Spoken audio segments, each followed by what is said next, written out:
What's up, everybody? Josh and Joe here from Ramrod's Archery, and you are watching Follow Through. In this episode, we're talking to Eric Peters. Eric was a silver medalist recently in Berlin at the World Championships. And in this episode, he walks us through some of his background in mental and technical training over the last year that's helped him get to the podium, as well as kind of his philosophy on having fun with archery and how he sets up his stabilizers. So enjoy the episode.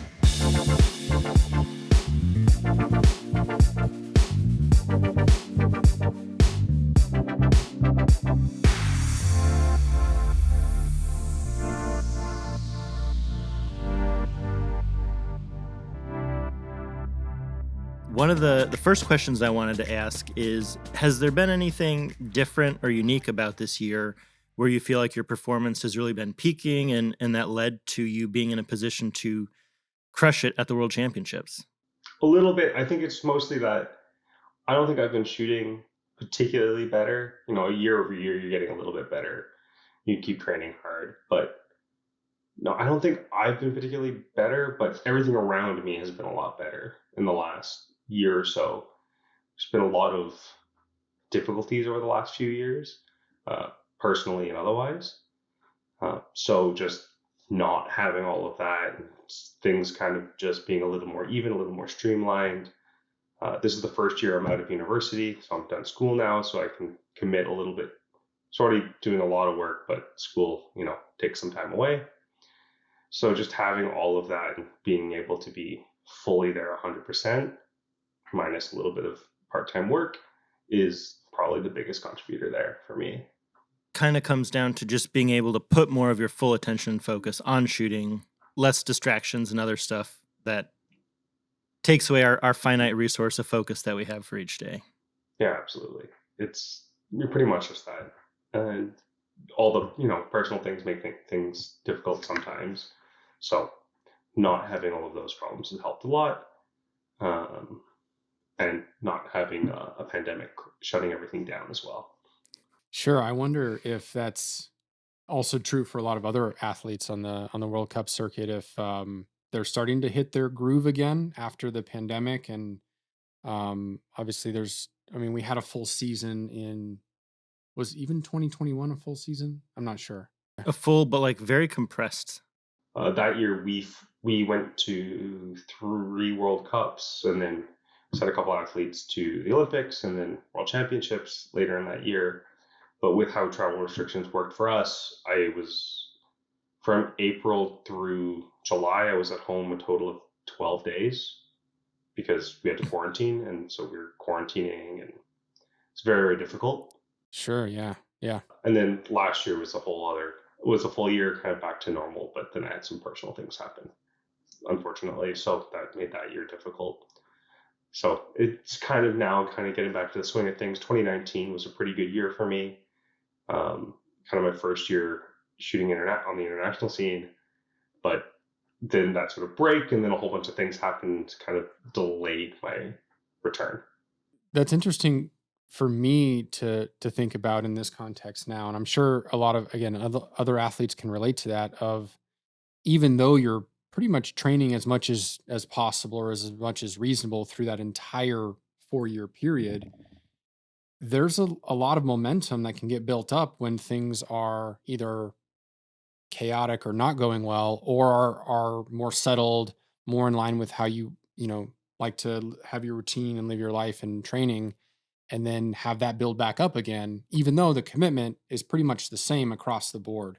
So I think that's a good lesson, partly of maybe patience, maybe partly of just recognizing that it is a lot of the circumstances around us that have a huge impact upon how well we do, or our competition, or our feeling with our shot and scoring. So I want people to make sure that they don't forget about that. It's not just willpower and I can do it all no matter what. It's definitely a team effort and an environment that you're in. Yeah, I tried the willpower thing. It doesn't work out too well, or it works for a little bit and then you get real tired at the end. Yeah. One thing I'm curious about, because Josh had mentioned this a couple times, but he said, man, Eric had contacted me at the beginning of the year and he said he was going to have a good year. And I don't know if those were the exact words, but it sounded like you could tell that the trajectory was in the right direction. Yeah, so I had my convocation ceremony in October that year. Last year was kind of difficult, but things kind of started to come together. And yeah, things were feeling pretty good. I know we'd just think a lot of changes in Archery Canada at the time, but yeah, things just kind of felt right. And it's less than a year now till Paris for the games. So this is sort of the time to start building right up to it. Having a good year this year really helps in bringing forward a good year for next year. Right. So I kind of just knew that this was feeling good. With Paris coming up, how are you feeling about your chances, both individually and as a team, for getting on the podium there? Oh, I I don't like to think about it, honestly. Right? It's very one step at a time, right? Where Sure. I'm not trying to win Paris today, right? And I don't really think about it, right? I've got Pan Am Games coming up in 2 months or so now. So that's where all that focus lies. And I'll think about Paris hopefully after Pan American Championships this April, if we can get a full team spot there. And as an individual, you never know what's going to happen. The Olympics is a high level field. There's going to be a lot of guys that are going to be able to win that. So you just don't know. So I'm not banking on anything just yet. Fair enough. One step at a time. I like that. I mean, nothing's guaranteed, even for the very best of athletes. Obviously, we've seen that some of the number one world ranked, world record holders, top qualifiers in the Olympics can get knocked out and not get a medal. But I feel like it's got to feel good to have some excitement in Archery Canada, I presume, with because it wasn't. I mean, you finished second at the World Championships, but you also finished top 8 at Paris, right? Yeah, that was the Yeah. third top 8 finish this year. I had another top 8 in Turkey early this year Oh, nice, as nice. well. So it's been a really solid year. Yeah, that definitely to me sets a trend and a pattern of like just the excitement of your. I feel like I always drew a lot of energy from teammates around me who were doing well. Obviously, there's sometimes you're a little bit jealous, but in general, you're seeing that it can happen, and you're seeing that it's not always somebody else who's winning everything. So I feel like that's got to feel good for you guys and for your team going into trying to again get more Olympic team spots or individual spots, and yeah, you have a whole year to kind of keep putting together a plan, getting more comfortable, getting more experience, and then trying to peak obviously next year at the games. Yeah, I think it's been pretty good for everybody. That said, we're a fairly competitive group here. So I wouldn't say it's so much that, oh, we're real happy for each other, but it's like, okay, I know, I need to get here. I need to keep stepping it up, right? I wouldn't say it's a bad environment by any means. I think it's actually quite healthy the way that we feel about it. But we're always just trying to fight to be better, right? Always a bit of a push to the top, and then we just got to see what happens and see what we can put together for the end of this year and then into next year. Awesome. Yeah.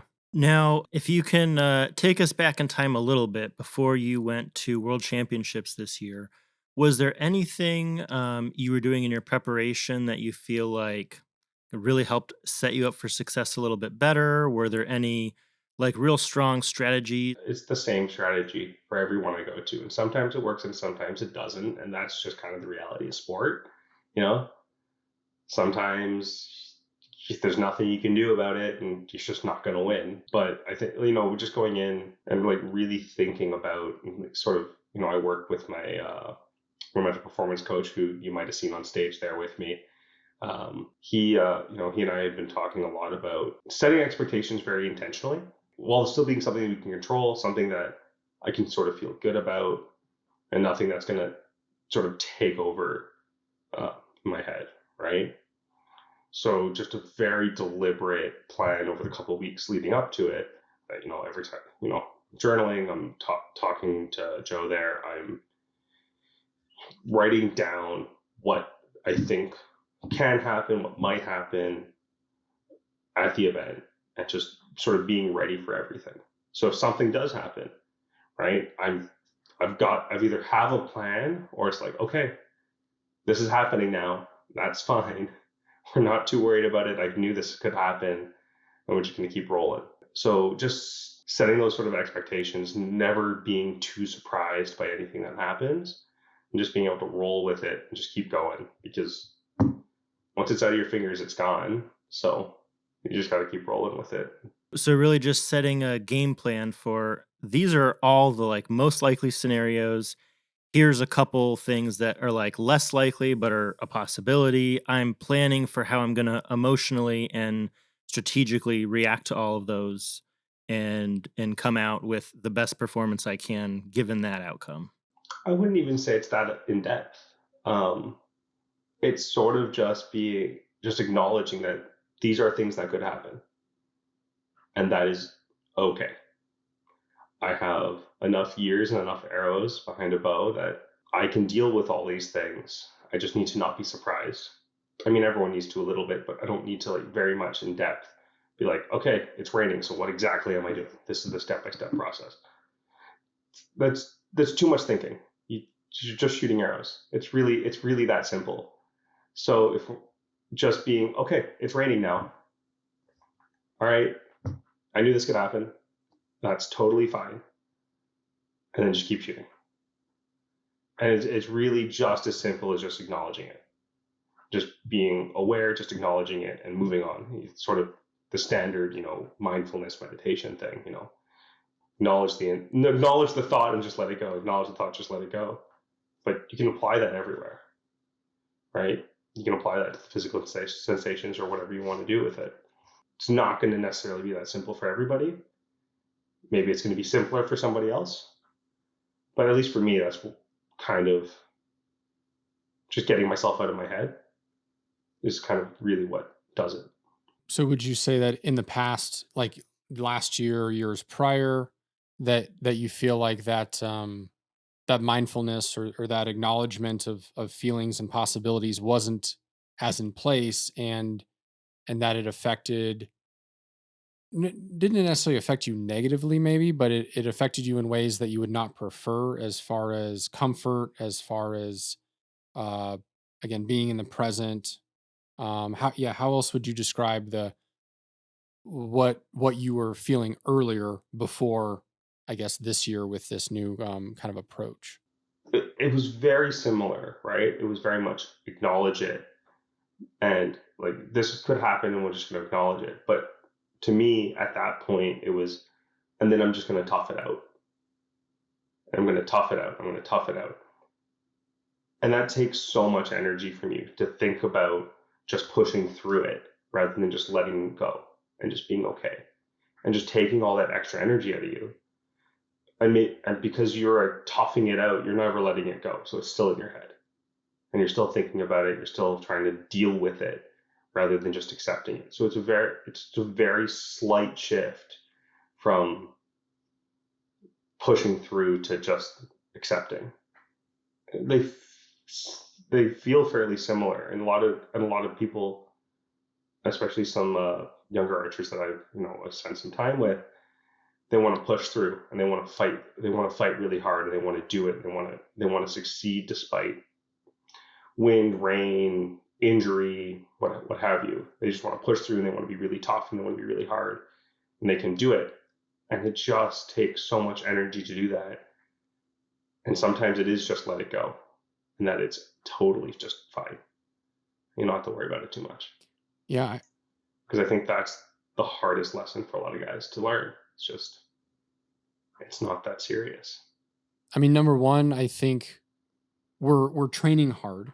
We're doing a lot of things. We're giving up stuff. We're trading our time and energy and money to try and be as good as we can at this. So there's a level of effort there that I think sometimes bleeds over into our mental approach, or even like trying to train our ego along with our shooting to be like comfortable and strong and say, well, yes, I've never done this before, but I can do it, and I'm gonna fight this, and I'm gonna fight this feeling of inadequacy and challenges and tiredness and some odds stacked against me and all this stuff. And how I think that relates is that sometimes by the time you get into later rounds of a big tournament, you're like exhausted. You keep having to like psych yourself up for every match and every end of like, I'm gonna do this. And then whether you lose at a certain point or you go on, you're now trying to dig even deeper to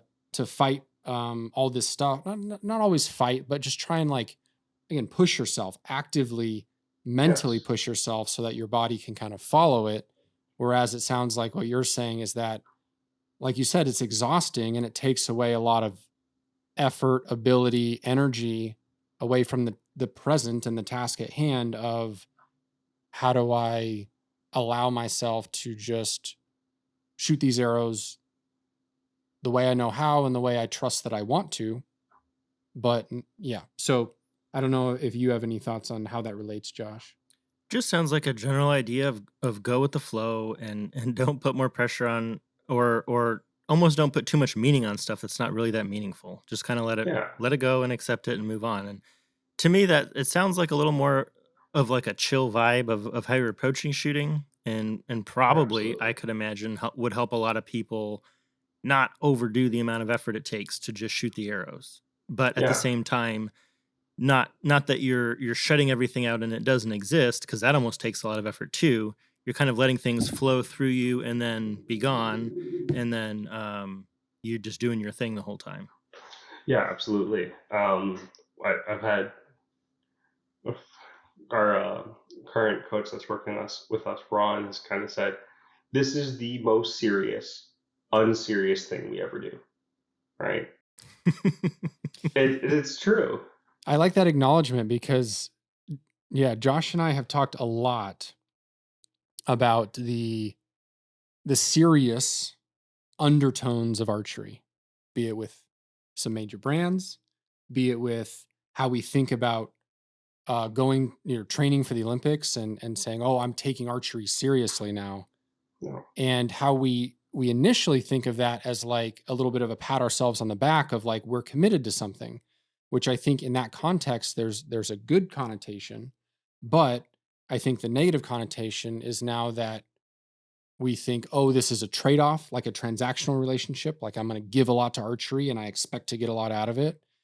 Or I am now pushing to like show some part of myself or hope that my wins or something give me value or show the value that's within me, like Yeah. in over my career or in the, in the world or something like that. So I think that it's important, like you're saying, to be able to say like I enjoy this and I want to very specifically find the meaning and the reasons that I do it and not let that bleed over into something that is a reason I don't do it. So for example, I would say like for my own training perhaps maybe I'm like committed to I like the activity of this, the getting better, the focus, the learning on an everyday basis. I like competing. I like being around people who are of a similar mindset and enjoy this. And I passionately want to do more of that. So that's my seriousness. But on the flip side, it doesn't mean anything in any larger context of the history of the world, my own kind of like day to day happiness and relationships, unless I try and assign something to that is totally outside of my control and ability to influence. So I mean that's kind of how I think of this balance between why do we keep gravitating towards saying I'm taking archery. Like when did I first start doing archery seriously? Why is the Olympics so serious? Why is it so important? Hmm. And yeah, there's consequences to everything we do. I don't think there any archers pretending there's not. But obviously, I think the people who seem to be enjoying themselves better and by extension are probably doing better on average are probably able to recognize that weird paradox of it means everything and it means nothing at the same time. Yeah.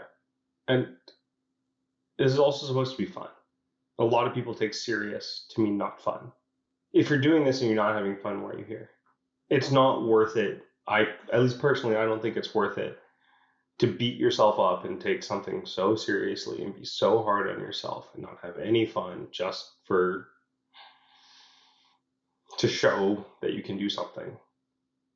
There is something out there for someone where you can work hard and you can have a lot of fun with it and you can show that in the end still. So have fun with it at least. It's totally okay to laugh and have fun doing archery. It's, as much as we treat it very seriously and being very straightforward and being very even keeled when we're trying to shoot, you should be able to walk away from a success, what you might deem as success or failure, saying like, okay, that was great or that sucked, but I learned something and I had fun with that. I can do something with this. That's okay. Sometimes it works and sometimes it doesn't, but you never know. That was such a hard lesson for me to learn. Was for the longest time I really wanted to be so serious and so strong and very, very forward about it, but it just did not work for me. So just relax a little. I think a lot of archers kind of present that way, and maybe we grow up thinking that when we see a stoic archer on the line in a big, pressure situation, that we think they are just bottling it up. They're just kind of grabbing a hold of all these feelings and shoving them deep down inside and focusing on what they want. And maybe that's true for a few people, but we can look at 10 different or 100 different archers on the line who look stoic in any capacity, and they have 100 different things going on in their head. It's very, very much a very unique and complex thing. And I think the only thing that really ties them together is that I think they're in general able to still focus on the task at hand, even though there are obviously large stakes to it. But I think we just kind of grow up with that, and then we try and emulate it as young archers, thinking that, oh, I just try harder, I just grit my teeth and bear it more, and just force my will upon the target. Um, and in all honesty, I think that hurts more archers than it helps. And maybe for some top athletes, it actually is a weird sort of, you know, it helps them because then they got all these younger archers having this wrong idea, or this just not that helpful idea about what it means to like be shooting well in a big kind of situation, and then they kind of get in their own way. So I think sometimes athletes can reinforce that either deliberately or not deliberately, and that's probably not helpful for the sport as a whole or for athlete development. No, probably not. But I also think it does come from, from a lot of other sports, right? And at least how you train in those other sports. You watch guys who play, Canadians will use hockey, for instance, right? You've spent a lot of time with those guys, and they're up early, they're pushing their bodies to the absolute limit, they're gritting through it, they're working hard because it hurts, and it's hard to work hard like that. It's hard to work out. It's hard to skate hard, right? Get football players from the U.S. Okay, you're gonna run suicides up and down the field, right? You're gonna do 10 of them, and then you're gonna feel like you throw up, and you're gonna do 10 more, right? And you see a lot of coaching and training in a lot of other sports that you're pushing your body really hard, and it's like, all right, you got to be tough, and there's a lot of ideas about toughness. You play hockey, you get hit at the boards, you get up and you keep going, right? You get tackled playing football, you're out on the ground, get up, right? Next down, let's go again. But I don't even think that's great in those sports in the first place. But a lot of guys who shoot haven't always necessarily only ever shot. They might have played some other sports where you do have some of those cultures. And then you're taking that into archery where I don't think it works. And it works out in the end for some athletes in other sports, but I still don't think it's perfect there. But the cultures still bleed over. Yeah. And it makes me also think of like this idea of like training hard but competing easy. I feel like Yeah, that's come across in different sports things I've watched where yeah, like if you're weightlifting, sometimes you just need to exert all the force you can in order to push this weight, but it doesn't need the touch, right? It doesn't need the delicate feel that sports need at a very high level, which I would like agree with you in the sense of a lot of I'm sure hockey players, football players train really hard and that helps them push their bodies to a physically fit level, but that doesn't quite help them in the same way when they're in the finals of a championship and they've got all these same feelings that we have in archery. These feelings of, oh, I have like this one chance to catch this or to throw this or to hit this a certain way against the other best players in the world with it's so daunting if you take a step back and look at it like that. yeah, And I think that trips a lot of people up because we all watch championships at the highest level and you start seeing some of those same things, even though these guys might not have had those things happen at a younger or lower level. Everybody has their level where they're just like, it's just you're trying to thread the finest of needles with all your skill, all your power, all your speed, all your knowledge, all your whatever. So I think it still plays into that, but like you're saying, it's in some sports maybe it's advantageous to get the initial training to learn the sport, to get strong, to be able to do some stuff and start to train yourself that hey, yeah, like you said, I can fall down, I can get knocked out, but I can come back. But does that help me in the final moments of the final game the same way that the mental training or the mental acknowledgement of all these things does? So I think there's definitely some overlap, but yeah, archery is much more in the mind than maybe some other sports. yeah, absolutely. You got to train hard, but you got to train smart too. Be easy about it. It's gonna be fine. Should we jump into some match review? Yeah, yeah. I mean, we got 3 matches lined up. Yeah, sure. Qualifying was just variable conditions. One end it's gonna be pretty still. Next end it's windy. The wind after that it's raining. Back to windy. Back to still. Back to raining. With wind. Without wind. Okay. Scores were decent, all things considered, across the field. I wouldn't say they were particularly high, but the weather was definitely enough to sort of compress the field, mess with the order a little bit, put some people a little high, some people a little bit low. And then I kind of just started a little slow. Okay. Took me a couple ends to kind of get going. By the time I got going, 4 ends in, it was a little late to qualify high, but second half was a top 15 score on the field for the second half. Okay. We oftentimes envision big tournaments being pristine in our heads, but a lot can happen, and it's raining, it's windy, it's challenging. I'm sure there's people around you who are frustrated, and all through that, you're kind of going back to your plan of this is something totally normal, and I'm still going to compete the best I can in any condition that arises. Yeah, exactly. It just deal with whatever shows up and it's going to be fine as long as you have a little bit of experience in it. All right. So you've done well in the wind. Again, you've now competed for a couple days by this point. Yeah. You've got through the matches all the way to the top 8, and now you're getting to the finals field. What are you seeing as conditions here? I think we started to get a downpour. I presume you guys were at the practice range trying to get dialed in. Yeah. That entire morning while the women were shooting, it was a fairly light misting, fairly still. So there's about 15 minutes before your match, you get called to the waiting room. But within that 15 minutes, just as they were wrapping up and we were about to start going on, it just started to come down. It's probably about the hardest it ever started to come down was during my match with Steve during that day. Dang. Okay.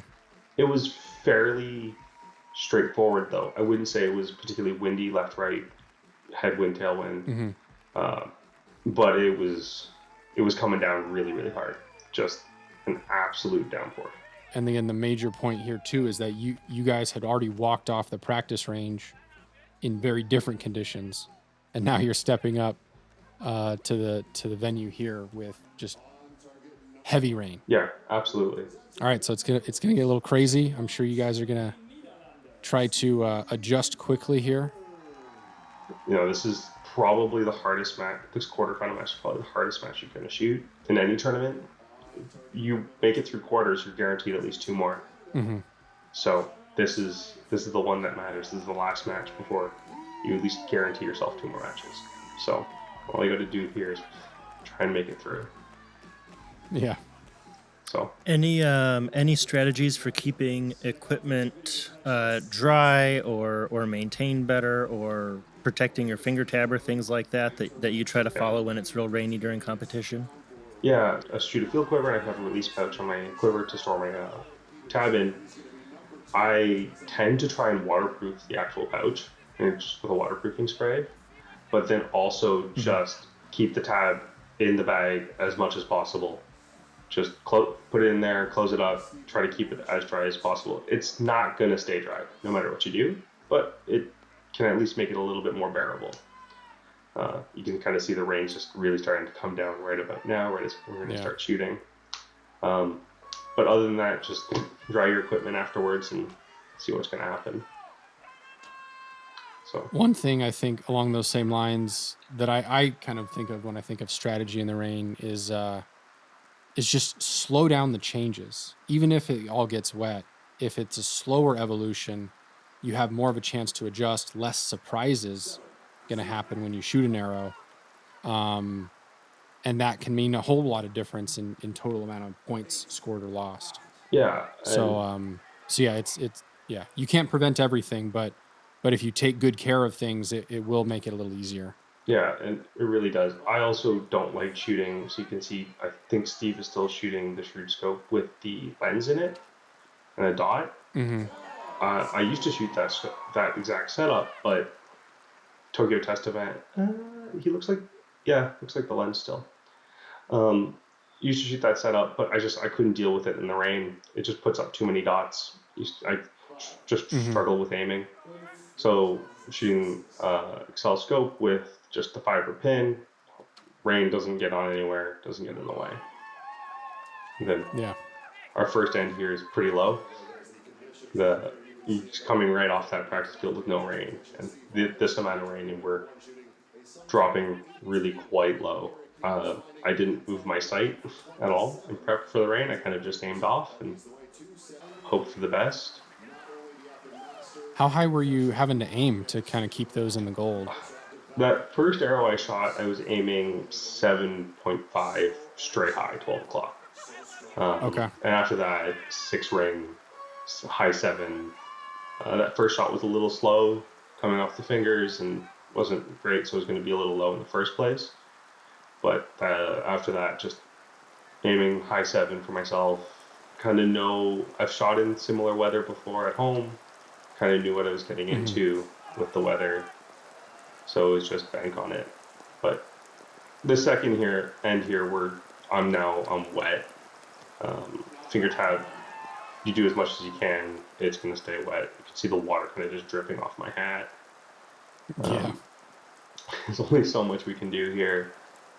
So now you still haven't adjusted your sight. You're still aiming straight 12 o'clock. I will have moved my sight here after this end.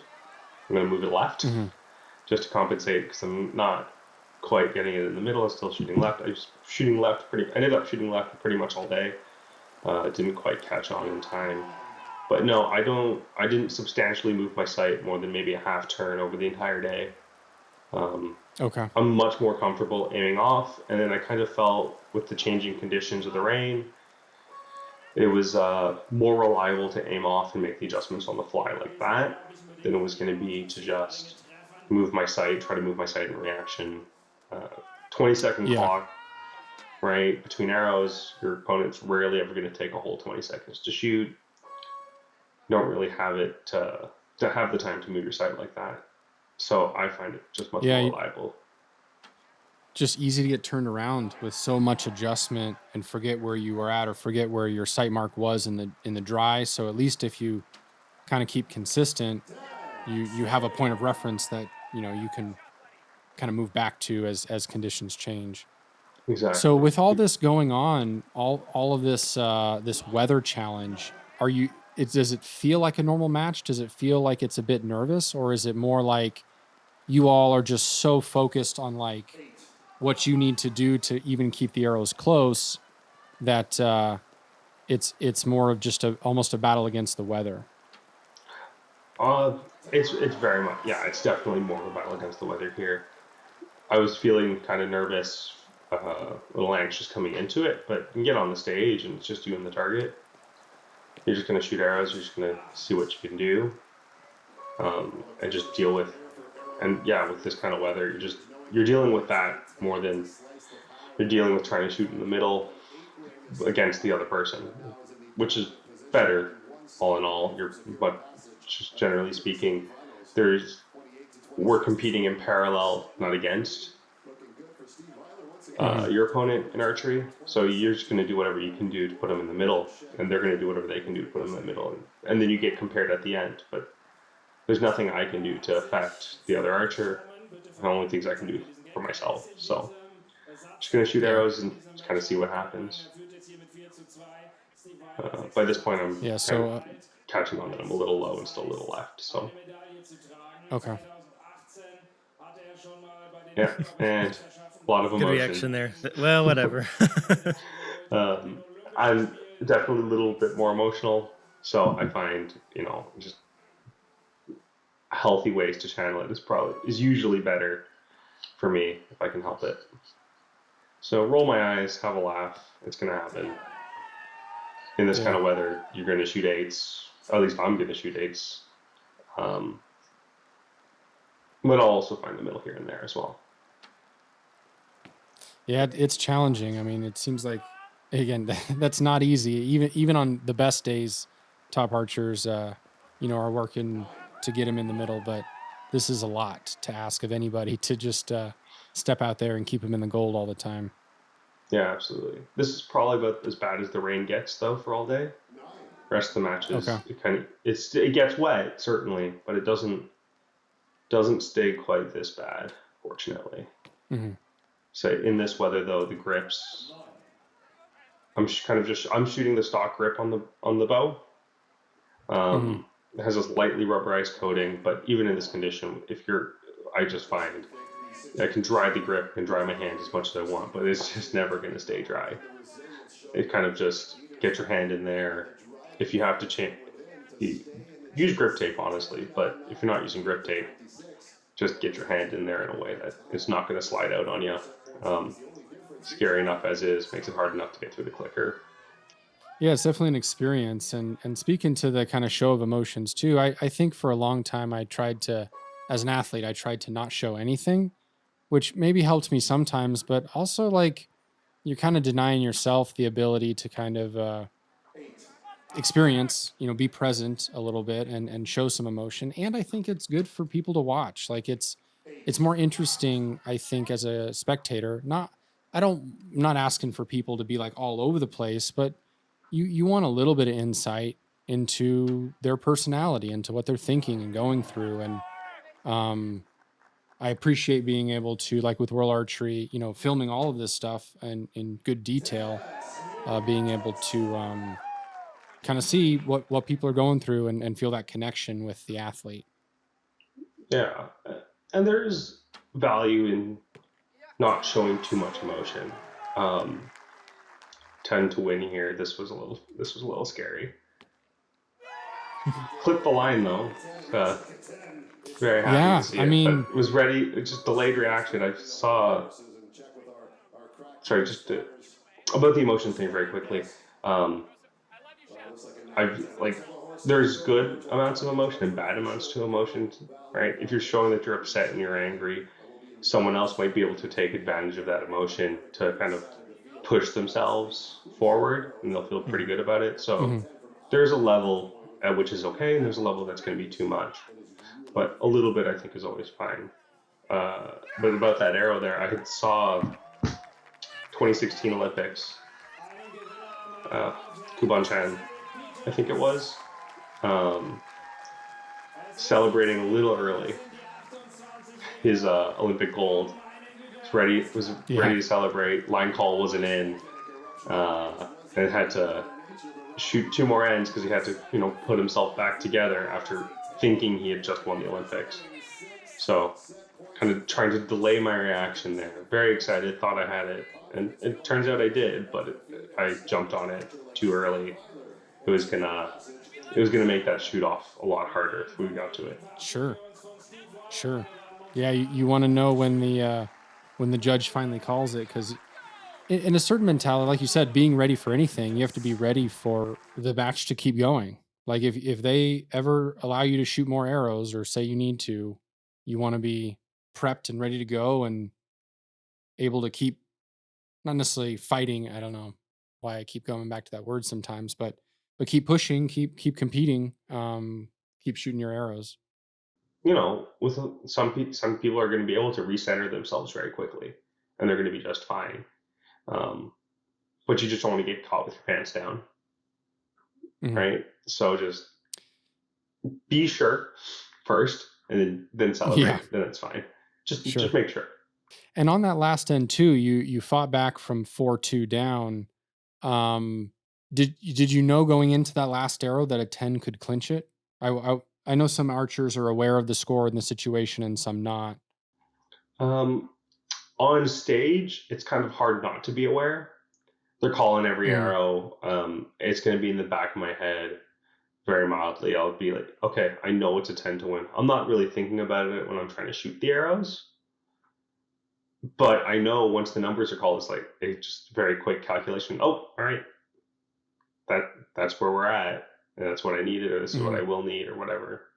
But kind of just put it away when you pick up the bow and you go and shoot your arrows, even in the middle of the end. So I didn't know it was a 10 to win, but it wasn't really a thought when I was shooting the arrows. I knew I had just shot a 10, so I'm just going to pick the same spot and I'm going to shoot at it again and see what happens.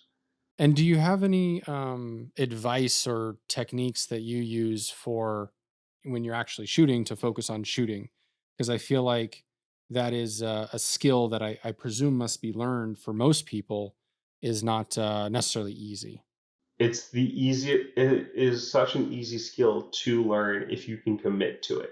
And it is also the most boring skill to try and learn, because just go sit down and start meditating.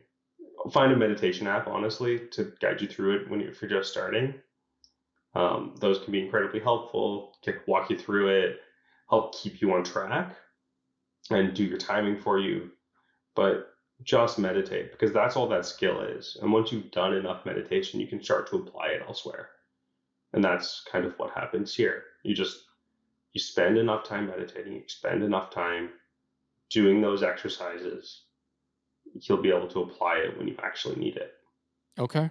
Drawing your attention to either a point, ideas in your mind, to the feeling of your body, on a repeated basis, rather than letting your environment, I suppose, dictate kind of where your attention or your stress or emotion or focus kind of lies.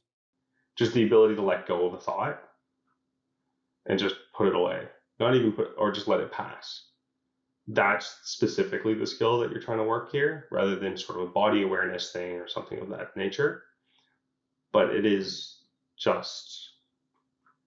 exactly the skill you train when you start to work on mindfulness and meditation. Okay. I think a lot of people I could definitely benefit from that.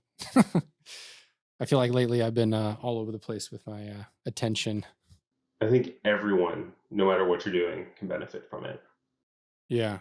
So are you practicing some form of meditation outside of just your archery shot on a daily or weekly basis, or is it mostly ingrained in just the shooting now? No, it's an everyday thing, because as much as you can think you can try and do it when you're just shooting, it's just, you don't, especially when you're training. At least I find you don't. So every day, most days I should say, every day is a bit of a stretch right now. Just you sit down, you meditate for 15 minutes. 15 minutes a day is really not that hard to find. If you can't do 15, try to do 10 or 5. Anything is better than nothing. And just every day, just sit down on my couch and just meditate, do nothing for 15 minutes, do a body scan, just to kind of exist for a little bit, and then kind of go about the rest of your day. Nice. Yeah, I imagine that, like you said, it helps with a lot of things, not just shooting. Um, Probably helps you kind of recenter on your intentions, why you're doing things, what you hope to accomplish, all sorts of stuff.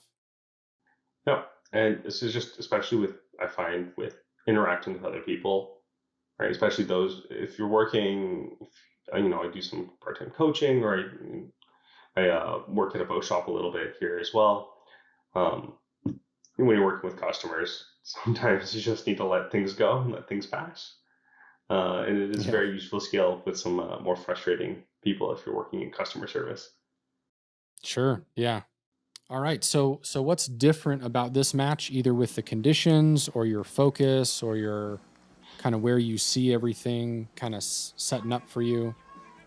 Yeah, so at this point, a lot of that nerves are gone. I'm guaranteed at least one more match after this one.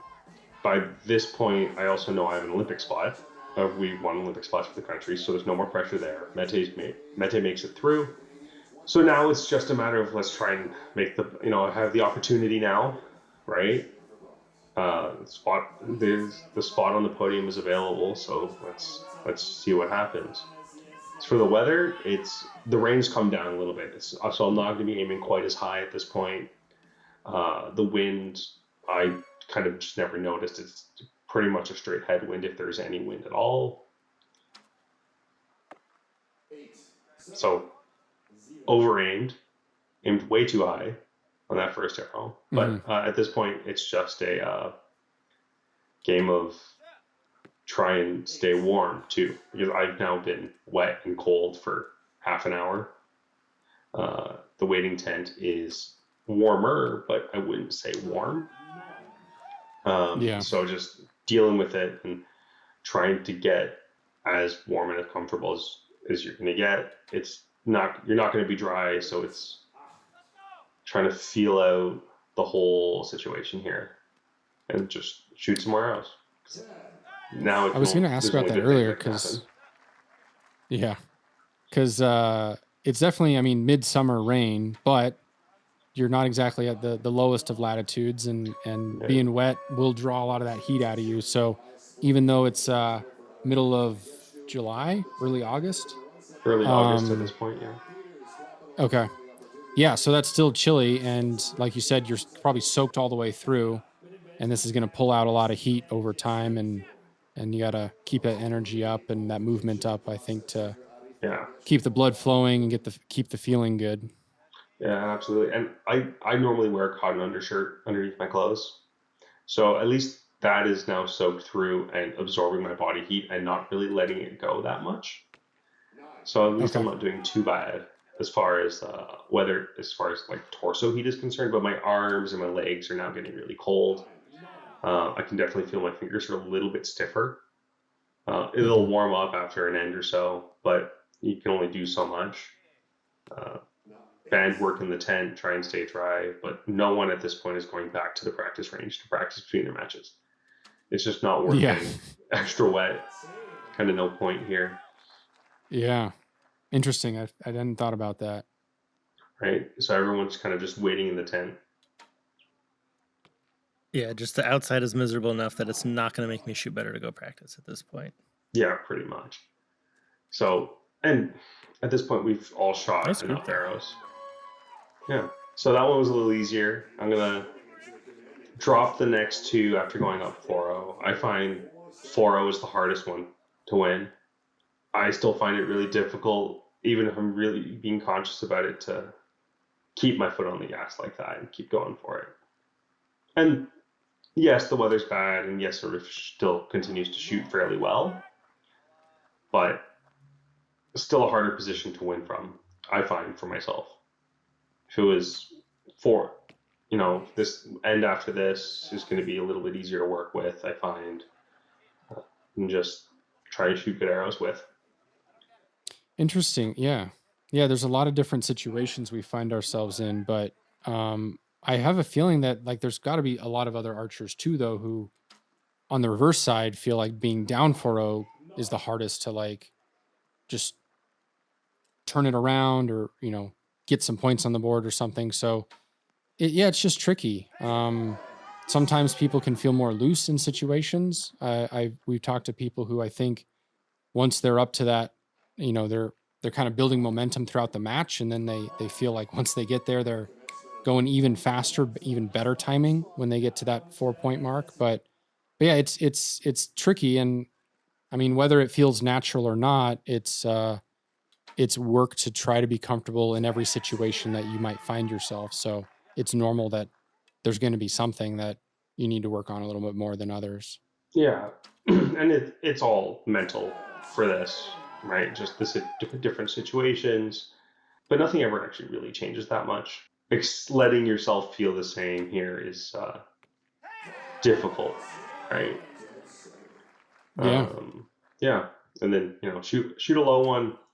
Realistically, I know this is going to go 4-4, so we're going to push for some more arrows, and kind of already put this one away at this point. Once you shoot the 9, it's like, all right, we're going to shoot an arrow, we're going to sight in, we're going to be ready for the next end, because I kind of already know, right? Just put it in the middle. Yeah, and I mentioned to Josh too, probably a couple times now on this podcast, that I think those arrows, even though they are taking place after a set is already won or lost, kind of matter a lot to show not just momentum or grit, or that the person's going to come back the next end and shoot better, but just kind of where their head's at, if they can keep, putting some arrows in the middle. So I think, it's just important to, like you're saying, just keep focusing on that shot the same way as you always want to, and kind of send a little bit of a message that you're still putting them in the 10 or in the gold. Yeah, nothing. Yeah, because nothing actually changes, and you want to keep shooting good arrows, no matter what the situation is, because you'll always have another arrow to shoot after that, whether at home or somewhere else. And then this is going to be a fairly solid end for me after Arif shoots the 7 and then the 9. I know without doing anything unreasonable, a half decent shot's gonna seal it for me. And then but that's a great end. Competition's not over yet, so can't celebrate too hard winning the semi. Just know that we're in a slightly better position than I would have been otherwise. Well, it feels good, and I feel like sometimes I felt a lot of pressure of once you make it to the gold medal match to win, but we've talked to a lot of people this year who've looked at it as like the most relaxing match because they're guaranteed a silver or a gold. Like they're guaranteed a medal, and that allows them, in that case, to enjoy it even more. So it was an easy match. Absolutely. Yeah. It's definitely one of the easier ones. Everything leading up to that point is going to be a lot harder. And the bronze medal match is going to be a lot harder. But a gold medal match is comfortable, honestly. Mm-hmm. Be the best you can do. All right. So let's get this match started. So you were on the right target the first 2 times. Yes. I do think, for my own personal opinion anyway, there's a little bit of familiarity and momentum you can get from shooting on the same target bale or position for multiple matches in a row. But now you're swapped. I presume that, every archer is going to have to swap at some point. And it looks like it's still raining a little bit, but not very much. Yeah, at this point, it really lightens up. I'm aiming high 9, 10 ring even. At this point, I'm comfortable enough where it's so light and so consistent. I can kind of just move my sight if I need to. By the end of the match, I'll be aiming at the 10 ring to try and shoot 10s. So weather's no longer so much of a factor here beyond just already being wet. So the both of us are already wet. So only so much we can do here. We just make the best of it. So, but yeah, this is very much just a fairly straight up match, no weather conditions at this point. Okay.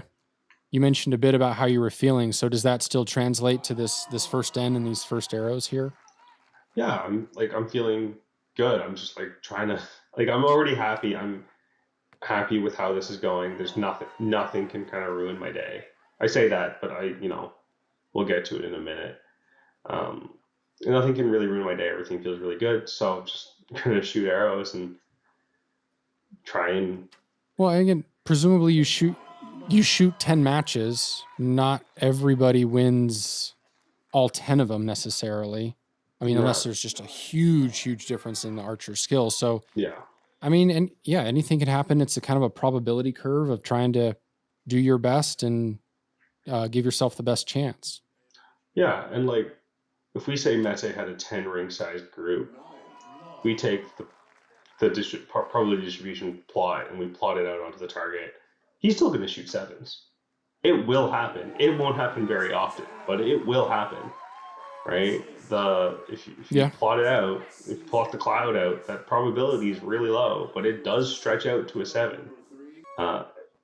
Same with me. I'm not going to shoot in the middle. If I said I had a 10 ring size group, I'm not going to shoot it in 10 ring every single arrow. I'm going to have things that lay on the outside. Kind of just the reality of it. And the other thing here is with this match, I'm feeling pretty good. There's also other than me trying to become world champion, there's no other implications. Olympic spots are already sorted, so no thoughts about that. Don't need to worry about that.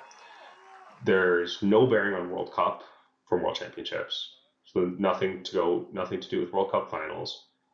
So all there is here is just trying to win a match, just head up. Well, every archer at this level is capable of shooting 330s in a row or more.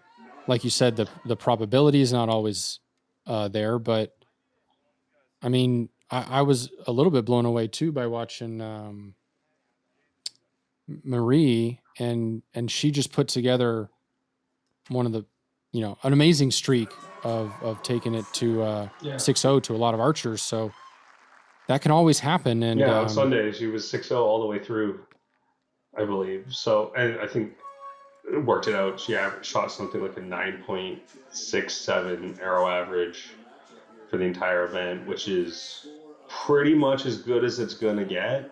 Yeah. On the recurve side, the only people who were beating her out were compound shooters. Yeah. And then on our side, weather, so hard to say. But by the time the weather calms down here for Mete in I's match, it's Mete shooting really well. I'm going to have a bit of a bobble here as well. This one's not going to go quite right. I'm going to shoot an 8, and then I'm going to shoot one slightly more to the left. Yeah, just the feeling is a little off. A combination of like the feeling, kind of where you're at and what you're thinking, and some weather, like. Not quite, honestly. So we've been working with Ron for the last, I don't know, less than 6 months now. And sort of his philosophy is, we're going to go out and we're going to attack the shot. Like, what is the worst thing that's going to happen if you just kind of just go up there and just shoot the arrow, right? You don't hold it for a long time. You don't really try to make it happen. You just shoot your arrow. Just go up, attack it, shoot the arrow. Which was kind of hard for me. I was historically a little bit of a slower shooter, a longer hold, a little bit more aiming. So just trying to get up there and just go for it. Just go shoot the arrow, go shoot the arrow. And most of the time, that's really good right now. Sometimes I just don't have it. I just shoot the arrows and it's just not quite right. It's still something I'm kind of working out. So some end, I'm just going to have the odd end sometimes right now where it's just no good, right? I'm going to shoot those 24. I'm going to shoot 30-30, 24-30 in a match sometimes. Yeah. And it just kind of happened. Okay. This is a really good example, this end. Yeah. But yeah, it dunks on my overall arrow average, but the actual quality of shooting is probably a lot higher than that once I can kind of work out the rest of the kinks. Well, I was even going to add that it could still be better as an arrow average because, I mean, if you're going slow and hesitating and trying to be careful, yeah, I mean, you'll put some in the 10, but I feel like your overall group is larger and it hurts you over time. Yeah, and I think that's going to be mostly true for the vast majority of cases. As I'm kind of making a transition over, right now the arrow average drops a touch. Okay. With the aggression. Sometimes if I can put it all together for a long enough period of time, it's going to be fine. It's going to be really good, actually. It's going to be a lot better. But sometimes the mistakes are just going to be fairly large. Okay. right? I'm just going to make some pretty big mistakes. Kind of when the points, when there's not a lot of points to gain, big mistakes are bigger. And it's just the reality of it. If you're shooting 24s to begin with and you shoot a 22 or 20 or an 18, it's really not that far out of the wheelhouse. But if you're shooting 29s and you shoot a 24, Yeah. right, similar point gap, but that there's not as many points over top to fight back from. Yeah, you still had 2 in the red on that end, but you had 1 just out of the 10, and then you come back Yep. with 3 X's. So is that just kind of refocusing for you and feeling your shot again the way you want? Kinda. I wouldn't even say it's refocusing. It was just I was exactly the same through all 6 of those arrows. It's just the first 3 didn't quite make the middle. I just didn't quite have it on those Yeah. 3. There's not very little different between those. I think I moved my sight a touch, but that was about it. And now you're at your head 4-4. You both open with a 10. You both had that second arrow leak out just a little bit. But yeah, I mean that's taking it down to the wire. That's good shooting, and then finish with an X. It's all So close. Yeah. That's kind of the gap there. Like I'll say right now, Mete is definitely still the better archer, and it just shows on the one that leaks out, right? I'm still working through some stuff, and I'm gonna shoot bigger mistakes here and there, and that's gonna happen. So it's gonna leak out to the 8 instead of a 9. But you get what you get. You work for it, and if you shoot your arrows the way you wanted to shoot them, you just go for it. You're gonna get what you deserve, and sometimes that is a win, sometimes that isn't. But that's the reality of the sport. It's just a exciting match to watch. It looks like an exciting match to be a part of as well, just because I like seeing 2 archers who are in their element and doing their best and engaged and focusing on what they're doing. And that to me is the most exciting kind of part of as a spectator. But yeah, I mean, those were great matches across the board, kind of crazy weather, but you didn't come away with the gold this time. But overall, I mean, that's a pretty killer tournament. It was really good. It was, say, it's the best result I've ever had. I've had, a few years ago, I took a third at Pan Am Games. I've had some decent results, top 8s here and there. This is definitely the best result, and it's always going to feel good when I look back at it, no matter what. It's always going to sting because it's about a quarter inch from a shoot off, but only so much you can do. Yeah. It'll always be a little bit of a thing there, but it's fine. I think every athlete ends up having those kind of things where it's like they're so happy and yet they wanted more. Like they wanted they set their sights a bit higher. They were really close to some things. I know I've had that in my career. Some stuff where you're just like, yeah, like that time that I did really well was awesome. And then this other time I wish I could do that again. Like I felt like I was good enough, but just stuff just didn't work out. I think that's a challenge of competing at any sport at a high level, is that you're almost destined to come away with it with that kind of mixed feeling. Yeah. Even people who end up winning an Olympics or winning a world title of some type, they I always remember hearing I don't know if you're familiar with any pro surfers, but I think his name was Andy Irons, and he won 3 world titles in a row. And he's like, yeah, but that 4th one, that was the one that I was so close on really winning. I'm like, yeah, I mean, it never ends. Like it's just, you're always competitive. You're always like doing it. And you're always close to a bit more. So I think that's something that a lot of people who don't do sports quite as much don't really realize is something that sits with people for a long time. And I think one of the things I've learned after all this is that I just miss being a part of the whole thing, rather than whatever particular event or finish or things. Like, I think the being around the people, training yourself, challenging yourself, being out on the field, That's the part that I don't want to go away nearly as much as whatever, win or loss I wish I could have back. Whenever I do retire, I mean, that's probably something I'm going to miss as well, but something I'm not going to try and think about too much right now. I've got some time. I still have some time. Well, not so much about necessarily retiring either, but like, cause there's stuff that I look back on, for instance, and I'm like, man, I'm glad I don't do that anymore for particular aspects of training or shooting. Yeah. And I think getting better in your career, it's not necessarily even about retiring. It's about like having more options Mm-hmm. of things you want to do in life, whether it's other sports that I know I was too afraid to like train in or take or do as much as I wanted to, because I was like, archery, archery, archery.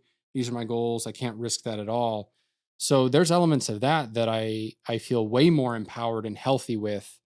But likewise, I know I think all of us here shot a lot and miss being out on the range sometimes, and maybe looking to get back to that. And even though it's a lot different than it used to be, I think it feels, you get older, you learn, you feel a little healthier about how you do stuff. So I think there's always good things to look forward to at any stage in life. And yeah, we're just trying to kind of compartmentalize or reframe or kind of think about things in a way that I think is healthy and motivating to look forward to some stuff.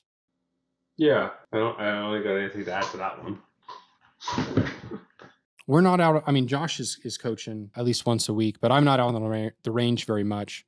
So when we get a chance to sit down and talk in depth with shooters who we maybe even haven't talked to before, or have just a very unique outlook on how they approach the sport, their training, their competition, I always come away with just a lot to think about.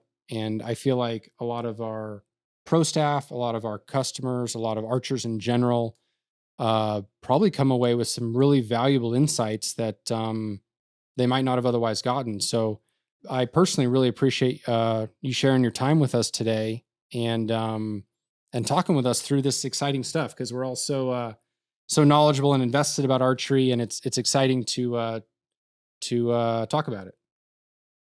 Yeah. And if I could ask just one more question of you, Eric, is there anything? I think I know the answer, but I gotta ask anyway. Is there anything from this World Championships that that you're learning and taking away that you feel is preparing you better for something to come in the future? So this World Championships actually is really what really put me on to feeling good about having more fun. I'd always been trying to have fun, but like just really going for it and just taking it easy, right? Like I've always tried, but this really made it a lot easier to feel good about. Was just it's just we're shooting sticks into a target. It's such a silly sport. It is really a silly sport when you step back and you think about it. That's fine.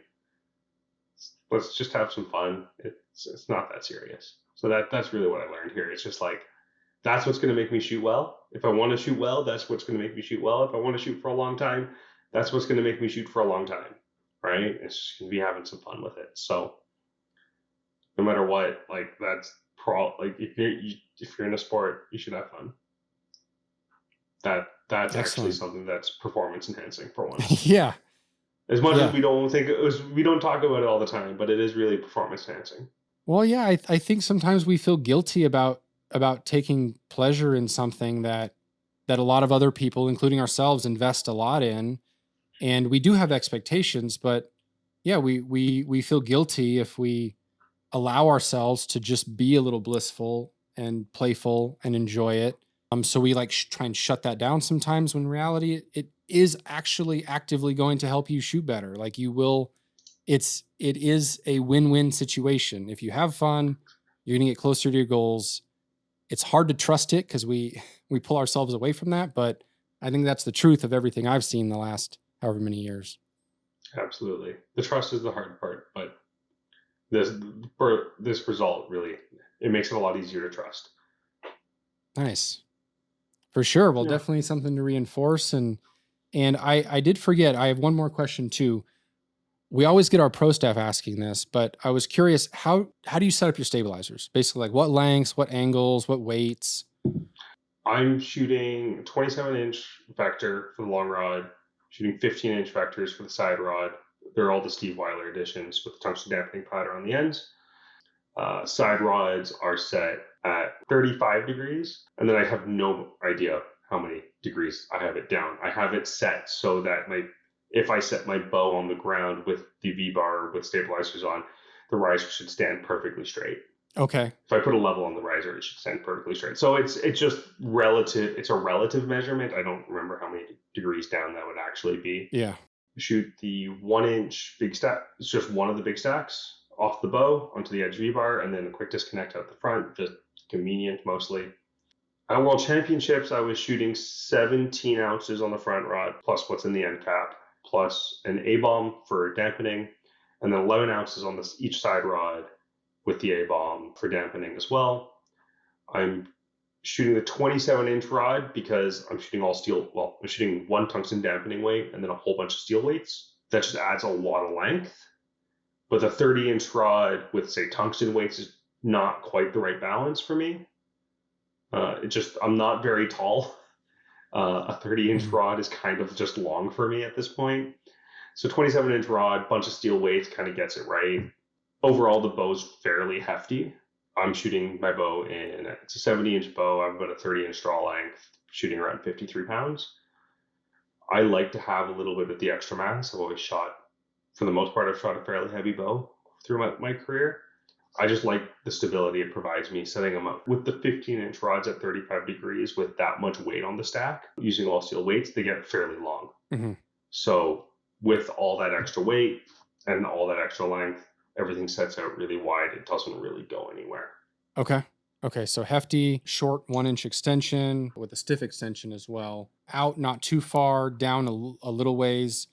And anybody who has fun and sets up their bow that way can make it to number 2 in the world. That's, I think, what we're learning here today. It's like you can do it. No one should ever set their bow up at a weight that they can't support. And I think, and I've done that before when I was young. I do see a lot of young archers, 15, 16, 17-year-old archers are significantly overbowed as far as mass weight or draw weight is concerned. And yes, mass weight helps counter some of your draw weight concerns, but you always need to be in a mass weight that you can control and that you can shoot really well. I have a lot of bow arm drop when I shoot I also have a decade and a half of shooting behind me now. So go ahead and try something similar, please, but careful, please, because it is heavy. Sure. Do you look for any particular feel or pin movement or bow reaction when you are setting up or tuning your stabilizers and your balance? So when I set it up for balance, I kind of want to be able to shoot my recurve a lot like I'm going to shoot my compound bows. So I also shoot some compound just as a thing to do in my local club league. I tend to set tiller on my bow right around 3 mils. It's about 1/8 of an inch. Right around 3 mils, and then set up my stabilizer setup with that in a way that the pin float is pretty neutral. I don't have a lot of forward momentum push out of the front, out of the bow side, out of my bow side. So I find that I don't need as much weight out on the long rod, and I don't need the rods with as long of an extension because I'm not driving that bow up, and I don't need that forward torque. So the rate, it sits at around a 0.66 ratio front to back with stabilizer weights at those lengths and those angles. So I try not to see too much up and down movement. Left and right movement is just going to kind of happen. And then I do want the bow to jump and spin, hence the 1-inch extension at all.